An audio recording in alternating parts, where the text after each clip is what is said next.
Hey, my name's Josh Thomas. I'm here with Jason Lafferty, and we're talking about the power of hiring an international virtual assistant to help you kind of get things back on track and make sure that you're staying focused and getting more things done. And so I recently placed a virtual assistant with Jason, and he's going to share a little bit about his experience. So talk to me a little bit about where were you before trying to do everything yourself, and what has kind of shifted since you've been able to have a little bit of help?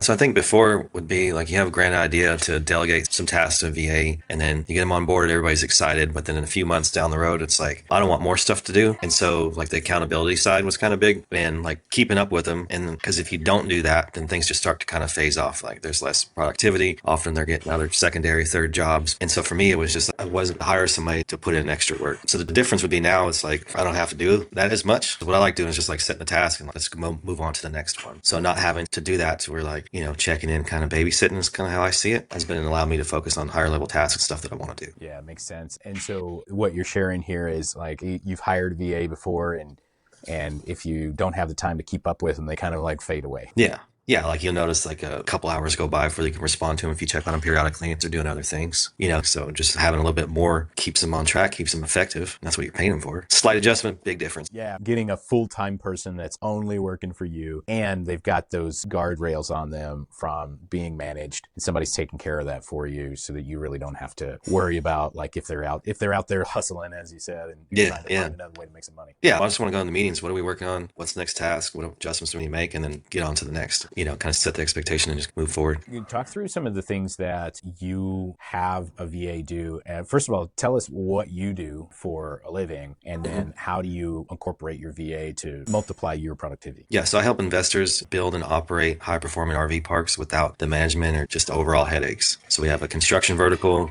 doing full-on construction, and then a property management side, RV park focused. So for like task-wise, the construction, we got a new job somewhere and we need to gravel because we're doing some paving or something. So it's the same task of locate the top 10 or the closest gravel aggregate suppliers and then see how they operate, ask them a series of 5 questions. And then so there's always like random stuff like that construction wise comes up where it's pretty common, delivery stuff, or like, hey, can you call these 5 people in this field and see what their schedules kind of thing. So these are things that you would normally do, and they only take you a couple of minutes to do them, but it's like death of 1,000 paper cuts when it's like, it's a couple minutes here, a couple minutes there before you know it happens. Yeah. Like we were in Ada, Oklahoma for this job, and we already identified gravel supplier, but now we needed a truck driver. So I just had them, Google haulers in the area, and they called 10 of them, asked them serious questions, and then we locked in our guy pretty easily, and I didn't have to do all that. Nice. So the whole thing you just sent the task and it got done, and you got your guy without having to really deal with it. Yeah. So the other side of that is definitely social media strategies, piecing everything together and being more systematized. Like, hey, here's our common goal for our strategy, but having a team that can help you put it together and keep up with it, really. Yeah. And so can you talk a little bit about, so there's going to be these one-offs, like, hey, call this hauler for me, find the right one. But can you talk about, are there serial, like daily tasks that your VA does for you, to that stuff that comes up every single day? Yeah. So like email right now is a big one. So I'm working on a strategy just to roll it out to where I'm following Dan Martell's method to not be glued to my phone every time an email comes through. And so that would be just like, hey, let's cycle out the unimportant stuff that's just wasting and draining your time and your mental capacity. And then we'll just do a quick review every day on questionable stuff, so how to respond to stuff. And so that way I'm not spending 60 to 90 seconds 30 times a day checking my emails. I'm just spending 5 minutes with my team at the end of each day, and just a lot more efficient, so I can just focus brain power and decision making elsewhere and not being drained. It's one of the easiest things to delegate, because if you really think about it with your email, me personally, I get 150 plus emails a day, and most of them can just be ignored, to be honest. And the ones that can't be ignored, I can probably answer with 5 canned responses. And then there's like that one that I really actually needs my attention. If I got somebody else dealing with all of that, that saves you, you said 60 to 90 seconds, 30, 50, 60 times a day. That adds up. Yeah. It's like I'm you're just looking at the I'm screen. bad. I'm just like constantly, like if something pops up, I feel like I have to take care of it right away. And then at the end of the day, it's taking away, mental capacity and just mental power, to where you like, don't be worrying about the bullshit and focus that on what's going to bring higher level tasks, bring in more clients. It's going to move the needle further. Yeah, that's the other thing is I'd love to hear you talk about what is the value of you doing that relationship task or closing the deal. What is the value of that to your company versus what is the value of you checking an email and setting an appointment? Yeah, the value is definitely drastically higher. But for me, it's like almost every work day, there's only so much that I have the mental capacity for it. By the end of the day, I call it quits whenever my brain is like, if you keep pushing, you're not going to sleep as much tonight. So you need probably time to chill out, maybe go get some dinner, go in a jacuzzi or something, and turn the work mode off. So it's the capacity level first and not wasting time on the smaller things. But to answer your question, my role is like doing bigger developments, and then onboarding property management clients should be, taking people out to ball games, relationship management, making more connections to where we're doing $2 million developments. And I'm not spending 30 seconds just deleting pointless emails, Keeping yourself raised. Yeah. Yeah. And that's the thing a lot of people don't realize is like that time that you're glued to your screen looking at this one thing is time that you could be doing something 10 times more valuable. But, yeah, that's the goal. That's what we all talk about. Coming up with a plan and actually executing the plan is the other side of that. And could you tell me just a little bit about the person that you've got in place and tell me about who they are and their vibe and what their level of responsiveness and responsibility is? Yeah. So been working for a while, and I've always told them just be straight up with me on like what you like to do, what you don't like to do. Because there was like some certain social media tasks, and he's like, look, I'm gonna be honest with you, this took way longer than it should have because just isn't my thing. And so I didn't really like that. So I was like, please keep telling me that anytime that happens. So now we know he doesn't want to focus on that. It's like he's more of like a structure type, helping out with some spreadsheets and kind of like putting these thoughts and stuff in my head into a little more structure. So that seems to be what his strength is. So let's just keep feeding his strength and not bog him down with things that he's probably not gonna be good at anyway because he doesn't like it, and it's exhausting. Yeah. And then so sometimes you just have to like, what are the tasks that I really need to do with the personnel that I have? And if I don't have the right personnel for that particular task, I can always just go get it. Don't force something because you're going to not have that great results anyways. Yeah, indeed. And is there any other thing that you feel is relevant to share that somebody might need to know? Nothing crazy. It's just like we talked about at the beginning. It's just having those little extra touches, because a virtual assistant, like I said, if they don't feel like you're really paying attention, then they might be like, I could go get another job. Nobody would know. Or I could like pick up this little side project, or they might be gamers and they just want to sit and kick it up and just want to play some video games or something. I don't know, whatever they're into. So that's just the big thing, is just having that little more touches. They naturally, as humans, would feel more appreciated and more engaged. So then what's the result of that? It's more productivity. That's all we want anyways. Yeah, excellent. So Jason, thanks for that. Could you just make a recommendation, like a call to action for anybody that might be considering hiring a virtual assistant and that we might be a good fit? Yeah.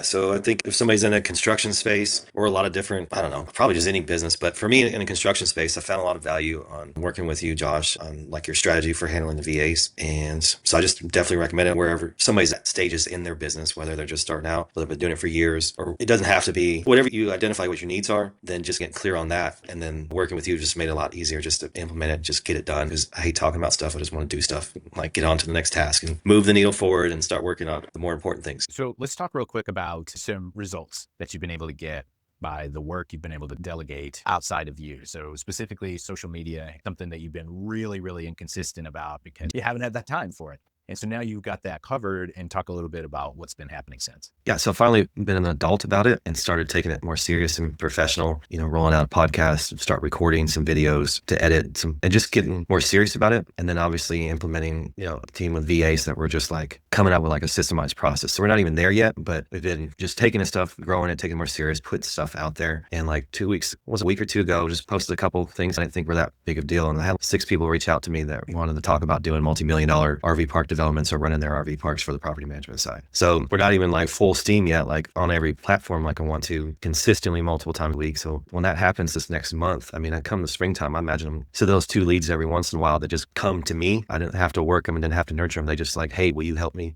Can you build a park for me? Like that's ideal. Like, hell yeah, let's do it. We can partner up or you can hire us. Let's go. And I can help you every step of the way. But fast forward this next few months, like I'd imagine that I'm gonna have like 4 or 5 people a week. They're like, hey, can you help me run or build my park? Cause I saw all your shit on social media, so it's just the sauce that I've been missing and putting off for years. Yeah, it's just the work needs to be done. And if you're not going to do it, you got to get someone else to do it. Like my podcast is still on my laptop and video sucks. The video quality sucks, but nobody's, connecting with me about how I look.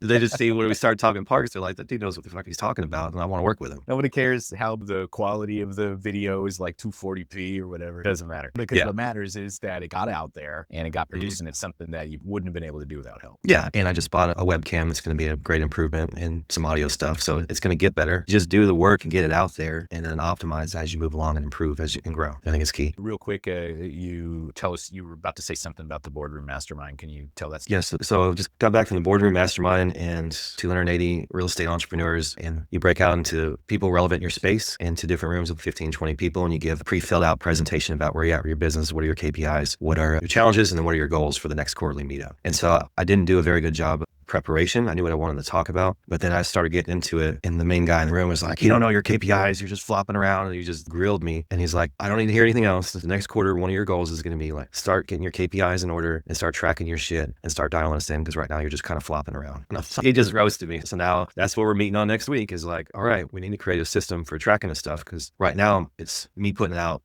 relationship building with people in the community and then finding opportunities, but I'm not very structured on where exactly they're coming from and tracking them. So we're going to implement a system like next fucking week because of it. And that's really like, it's possible because you have that help. It's if you're not organized, get somebody who's organized. Yeah, there's only so many hours in a day. All I know is that I need to get more clients, and then this other stuff I need to work on, and I'm going to, but like step one, get more clients. But now they have a little more help. It's like, all right, let's start building this machine a little bit more, get a little more systematized on the operation side, KPIs, and just kind of like start building a real machine. Awesome.